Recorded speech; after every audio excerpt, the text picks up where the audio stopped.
What up, folks? I'm back once again doing another video game review, and this time I'm reviewing Starfox for the Super Nintendo, and it came out in around 93, 94, around the time that like Donkey Kong Country and Super Metroid came out. And this particular game was created by Nintendo, and Rare was tasked to making the game. And this particular game, much like Donkey Kong Country, has the FX chip on it for the graphics.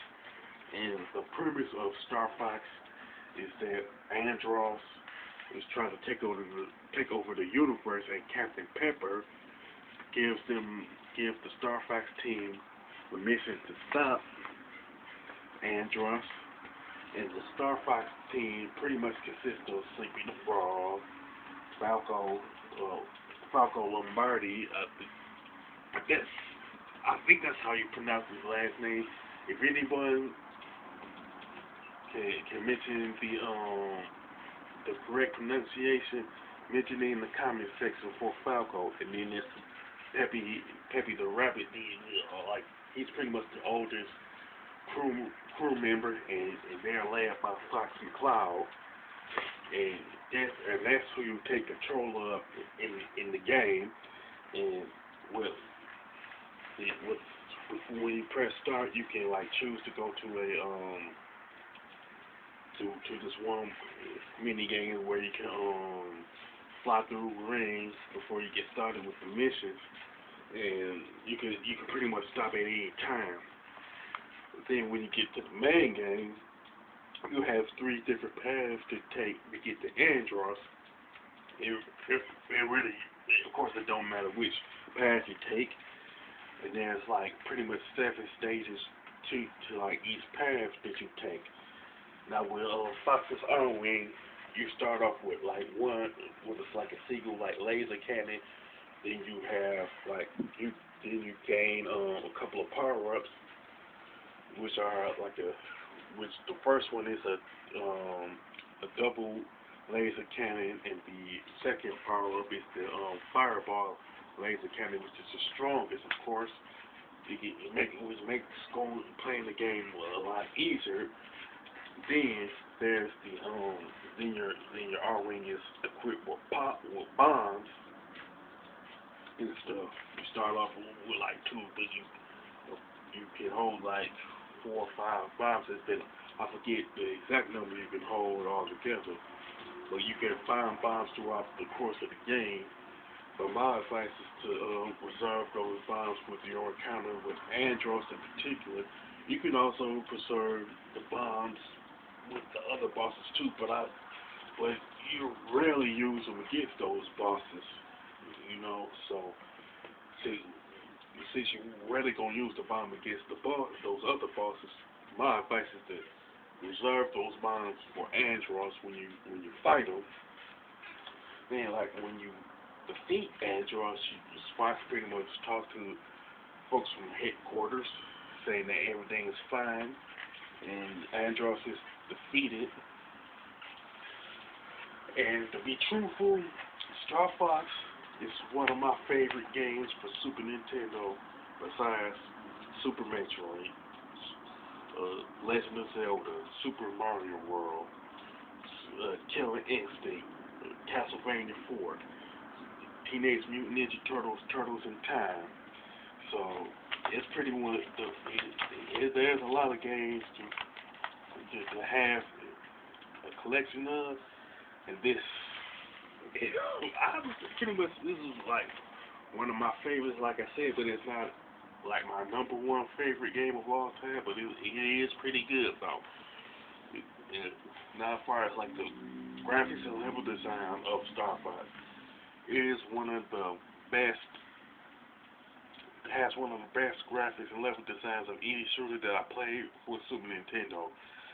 But if you compare it to Donkey Kong Country, Super Metroid, Castlevania 4, Turtles in Time, games like that, you're gonna notice that Star Fox hasn't aged all that well, but it's still pretty good though. Even though it hadn't aged well, and the controls, it is the controls are pretty good when you compare it to space shooters. And one thing I don't like that isn't present in other space shooters for Super Nintendo is that you can transfer it to you can like transition to like a first person perspective by I think pressing select, but which was a pretty cool idea in my opinion. And I think this was the first space shooter to do that. And the best part of Star Fox is pretty much the soundtrack. And this soundtrack is awesome, you know. And that's pretty much saying a lot when a lot of the classic games like Super Metroid, Legend of Zelda, Link to the Past, Super Mario World, Donkey Kong Country, all of those got good soundtrack classics. Good soundtracks are straight up classics, you know, for the Super Nintendo. Some people would also mention a lot of the soundtrack for the games for the Genesis are pretty good too also, which is something I don't necessarily deny. But there's something about the soundtrack from the Super Nintendo games that is really, really nostalgic, in my opinion. It's like this is Super Nintendo, mainly because Super Nintendo is pretty much my favorite console, you know. Now, and the difficulty of Star Fox, I'll say it's more balanced.